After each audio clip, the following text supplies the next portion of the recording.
What is up? We're here talking all things Raps and NBA betting, and we got to start with one important question when it comes to the Raptors. To tank or not to tank? Because there's a lot of elements to this, and it's not as simple as you might think. I don't think they have a choice in the matter, dude. I don't think they're good enough to win games, even if they wanted to. So I guess it's a very good question. I think it would be absolute malpractice if the Raptors give up their pick this year. I think it would be malpractice. Go ahead. Whether they tank or not, I think you can make the argument, should they convey the pick this year or next year? I don't know where I stand on that because this is a supposed weak draft. I'm not going to pretend to know what the talent pool looks like in this draft, but you could make the case they need to add a young player right now. Yeah, because the Raptors don't have any young players other than Scotty Barnes, Grady Dick, and two guys they acquired in the New York trade with Manuel Quickley and RJ Barrett. They don't have any other young, tangible prospects that you can kind of grow. The more important thing for me is I want to see what I saw in Atlanta. A hard-fought game. Of course. Develop the young players you do have. Fun losses. The most fun losses. Yeah. The fun losses. Those are the best. They showed some commitment. I want to see commitment on the defensive end. I want to see playing hard. I want to see young guys learn. Grady Dick, who people somehow wrote off 30 games into his career, is starting to look like a decent player right now. So I want his minutes to go onto the court instead of Gary Trent Jr. Yeah. Anyways, that's another topic altogether. But yes, don't worry, we'll get to Gary. We will get to Gary, I'm sure. But to go back to your comment about malpractice, the only way that you guarantee that this pick doesn't get conveyed is if you're like a bottom 4 team. The ship has pretty much sailed for that based off of how bad some of these other teams are. So the Raptors are in a tough spot. They're not guaranteed to get this pick. But they put themselves in this spot. They put themselves in this spot. I will play the results. Like, I am playing the result, and I think that's a selfish thing for me to do. But from this seat, I'm going to do what I want. They need more young talent. This draft is not top heavy. There are no... Well, draft prognosticators are not forecasting any super studs coming out of this draft, but you're going to get some good role players potentially here. Raptors have what? They can have up to 4 picks in this draft potentially here in the first round. So I think they really, really need this pick. It would be awful if they don't get it. I think we all agree they need more talent. They need the pick. I think the most important thing to convey is that even if they lose pretty much every game from this point on, they're still not guaranteed to be in the bottom 4. Nope. And then the risk is still that they might not even get that top 6 pick because of the way the lottery balls might play out. I think they can still catch Portland. I think they can still catch Charlotte and stay ahead below whatever of Memphis. But I think that leads to the next question is what's next then? Like, do we need to see Bruce Brown go immediately? Do we need to see Gary Trent traded? Is everybody basically, I think other than the 4 Hambone mentioned, no one's off limits. Like, just move everybody. No, deals need to be made. Absolutely. Yes. I like Bruce Brown, and if you don't get a good offer for him, I would keep him. The way people are talking, people are saying you could get a first for Bruce Brown, which would be fantastic. That's what I would want. Well, are you going to trade him for a second rounder? No, of course not. No, you're not. I mean, Chris Boucher should probably be on the block. He's got 1 year left on his deal after this. Trent, yes, I would trade him, but what kind of value does he have? Gary. What are you even getting for him at this point? He's a salary, though, that you can put in to match something with expiry. I think right? you still need to build with a lot of young guys with some veterans. Right? You don't want them not knowing what they're doing. You want to build some gumption, some toughness within this team. I think Bruce Brown does that. I think Dennis Schroeder can do that. So it's that weird balance, right? Like, you still want to be some veterans down the stretch here to teach these guys what to do, but you need to get value back right now because you're not going anywhere. The season is off the cliff. The road to 37 wins is gone. Yeah, so let's just admit defeat. You know, before the season, the three of us can admit defeat. You don't have to be in on it, but yes, we like the Raptors over 36.5 wins, and the road is now closed. You know what though? The Hawks putting up a fight for you guys with that win yesterday. How dare they? How dare they? Yeah, that was a good win for them. Hope they play the Raptors every night. Yeah, that would be great. That was brutal. Yeah, that was brutal. But back to your question, whether you decide to tank or not tank, it just comes back to I want to see these guys play. You have 30 odd something games to now build something with Quickley, with Barrett, with Dick. Maybe Jonte Porter shows you something. Maybe he's a backup big you can bring in next year or retain next year. And that's it. I want to establish some kind of identity with what you have now. So, let's set Wes. I'm going to set you up here because I think the question of not to tank, people might look at that and be like, "Are you stupid? Why wouldn't you tank?"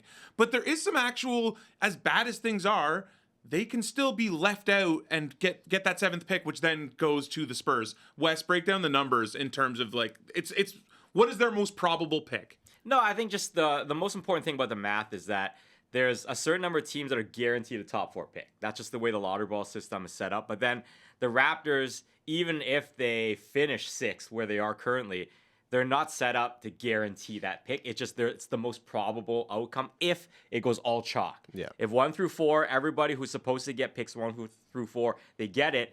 The way the rest of the lottery goes, the Raptors will set up and finish in that 6th spot. But I just want to set it up that not everyone, like everybody thinks, oh, if the Raptors just tank, they're guaranteed to convey their pick. There's a lottery component to this. Why it's called the lottery, right? There's a chance in all of this that the Raptors still don't get that top 6 pick because another team jumps ahead. Whether of they them. tank or not. As things stand right now, though, their most likely spot would be the 7th spot, even though they currently have the 6th worst record in the NBA. I think it's like a 45% chance of being in the top 6, whether that's 1, 2, 3, 4, or 6. Yeah, because they can't finish five with they fifth can't spot. get. Yeah. Assuming everything the season ends right now the way it is. So that's what I mean. You're on the fringe of being in that in that spot to get a top 6 pick. So just play who you have. Play and let the chips fall where they may. and Now, that's- if you want to rest a guy here and there, fine. And that's but why the question itself is funny, right? Because first of all, the Raptors can't just say, you know what, Oh, yeah, let's start winning games. We're gonna start winning games now all of a sudden. Like, put our winning hats on. Yeah. not gonna happen. So to me, it's just the exercise is futile. It's fun, but it's futile. So I think to me, what they need to do is after those 2 trades, which we'll get into, the Siakam OG trades, is you need to start consolidating. You need to get some assets back for the players that are currently on your roster. Some of these players can help other teams. They're not helping the Raptors as much, and they're not giving the Raptors the kind of help that they need to move forward with a team built around Scotty Barnes. And I think that's the major point here now is, a lot of Raptors fans are young. They weren't around when the Raptors were losing for many years before this. We are grizzled veterans.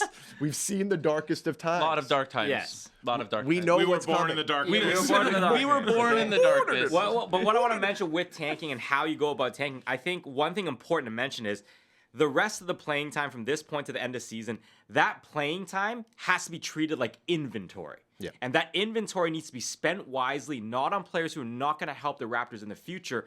That inventory of playtime needs to be given to people who can be developed, who can acquire more skills, getting actual real reps that leads to future benefits in seasons to come.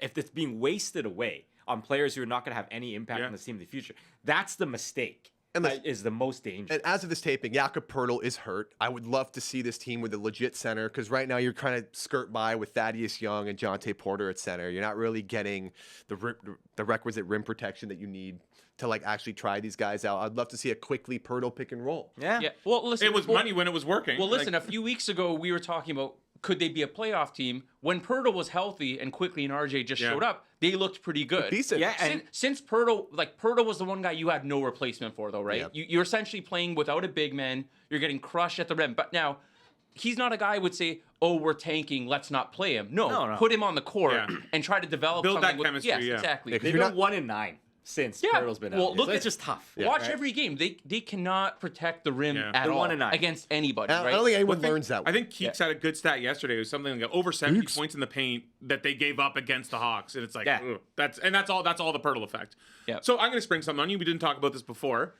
How do we go about trying to bet this team then? I mean, It's because it's tough. I have a lean. I have a lean on so it. I have a lean too. You go first. As long as Poeltl's out of the lineup, slam the overs. Yeah. Okay, so mine's Opposing team totals. Opposing teams. Yeah, that was like- exactly what I was gonna say. Opposing team totals is the play. They're 28th in defensive rating since Pirtles went down. 1-9. Like they just don't protect the rim whatsoever. So that is the way I would play it. The only way, if you're talking about being positive about and being a homer about the Raptors, you're just hoping they outscore the opponent. Grady Dick props, baby. But the one near lock is that the Raptors just can't stop anybody.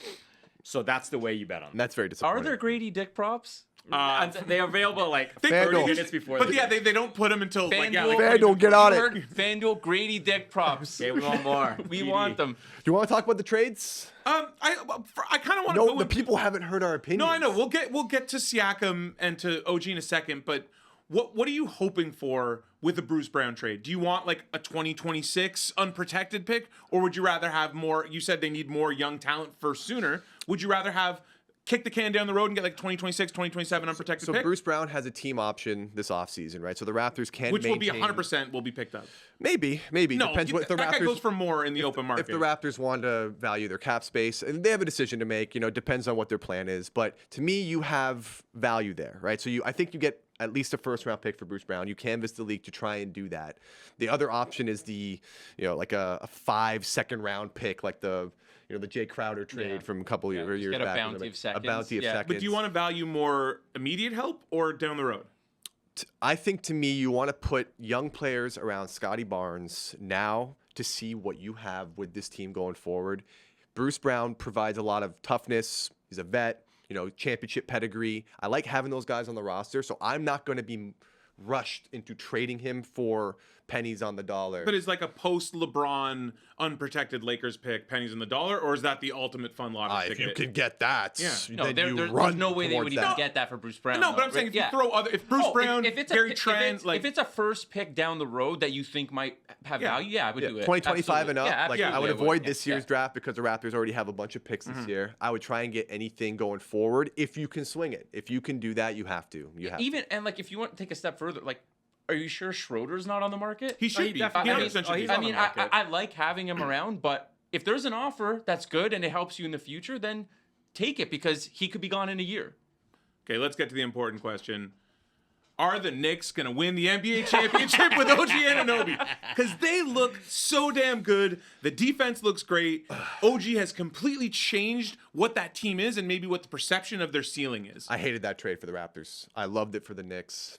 The more you get to think about it, OG Anunoby is the type of player that you try and acquire when you're trying to win a title, right? And the Raptors are going to find themselves in a position a couple years down the road trying to acquire a player just like OG Anunoby. But it didn't fit their timeline, so it made sense I to move disagree him. with that too, because he's 26 years old. If you had traded Pascal Siakam a year earlier and drew a line in the sand and said, Siakam's the guy we got to trade, he definitely doesn't But they fit the didn't, timeline. though. They didn't, and that's why I have a lot of problems with how they went about all of this. I think they did get decent return. They got a return based on the fact that OG may have just wanted to leave. And that's another thing. The CAA connections, the Yes, Rose stuff in New York. There's I no understand that. guarantee he wanted to stay. I mean, listen, they're gonna have to pay him a lot of money, which right now he looks like he's worth. He's a premier wing defender in the league. He just wanted some love, man. The Raptors didn't give him the love. And that's because he's a guy you build with Scotty Barnes. But you can clearly see he's more I'm not saying he was checked out for the end of that Raptors run, but he is locked in with the Knicks, and I think him and Tibbs too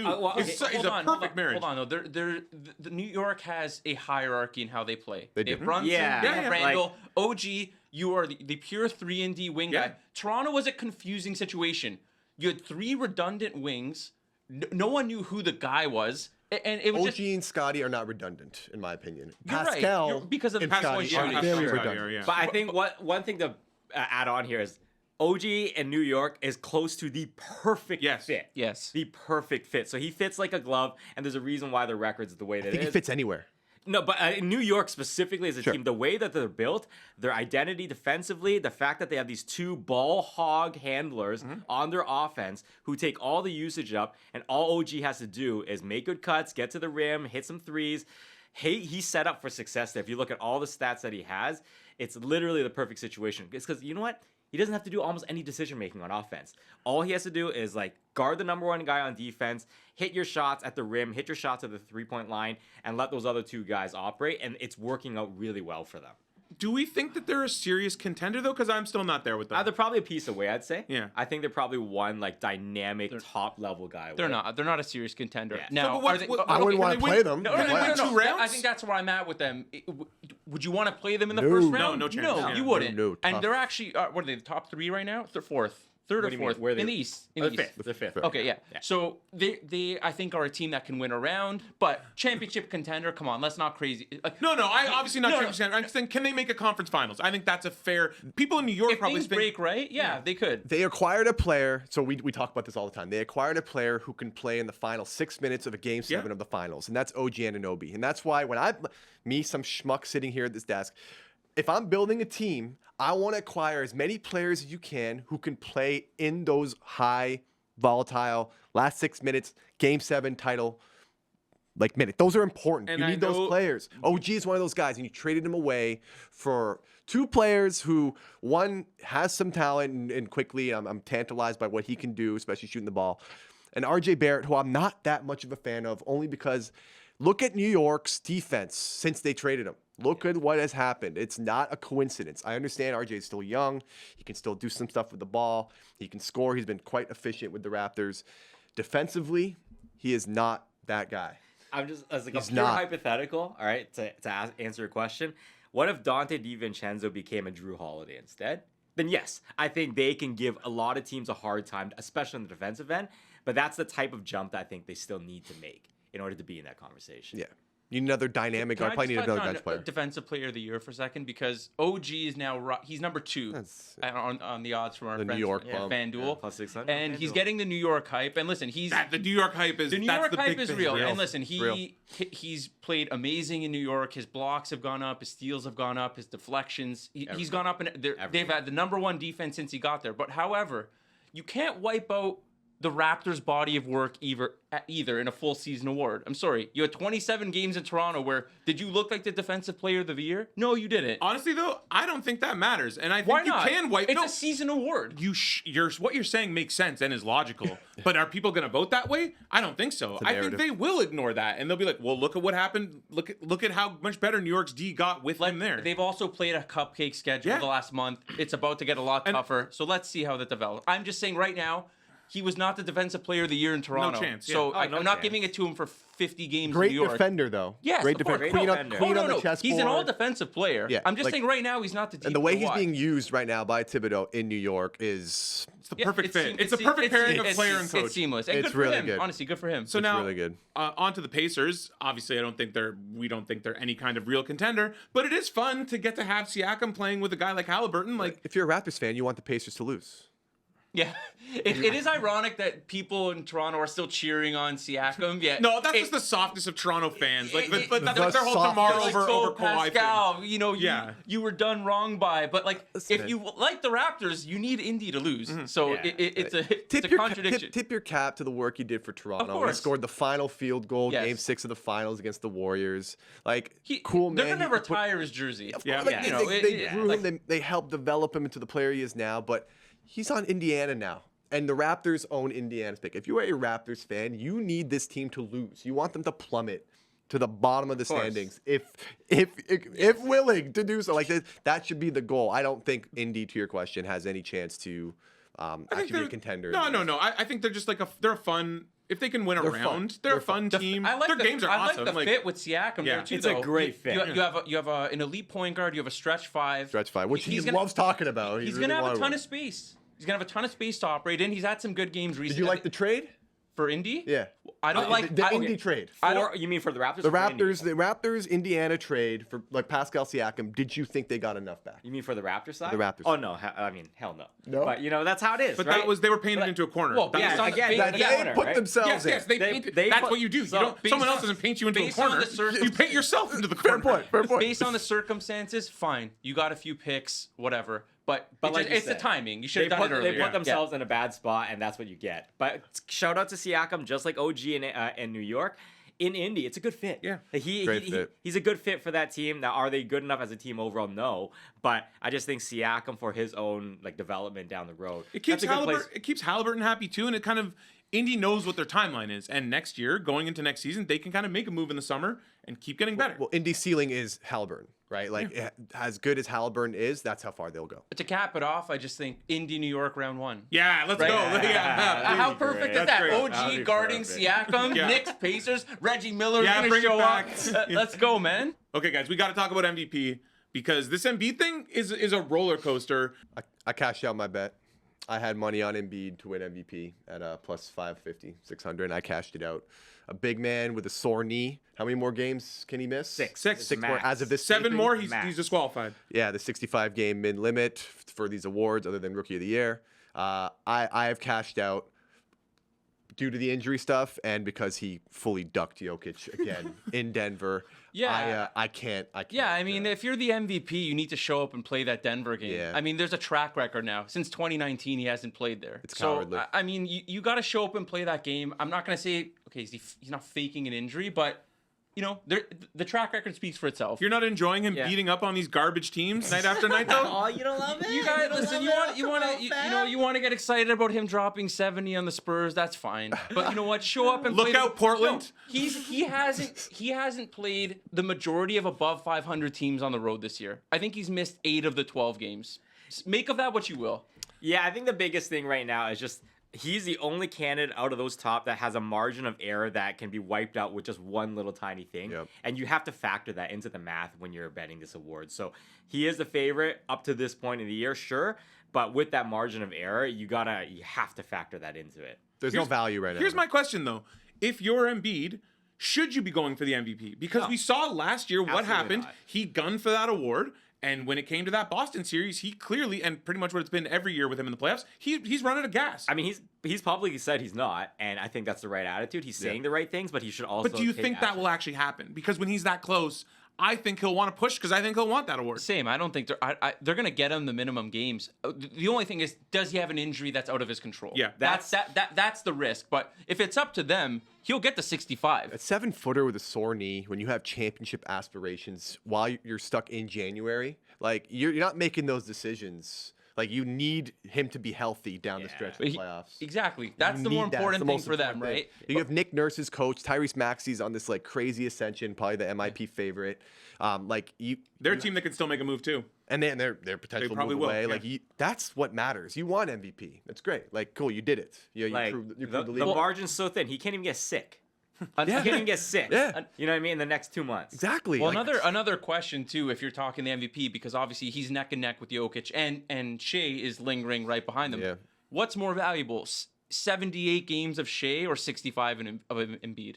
The way Embiid is playing, though, the answer is kind of 65 of Embiid, Thunder even though are it one- is against all those cupcake Thunder's teams. a one seed. Have you seen Shea's numbers? No, dude, I know. He's putting up some 91 Michael Jordan stuff Yeah, right now, man. And He's on some Embiid- MJ.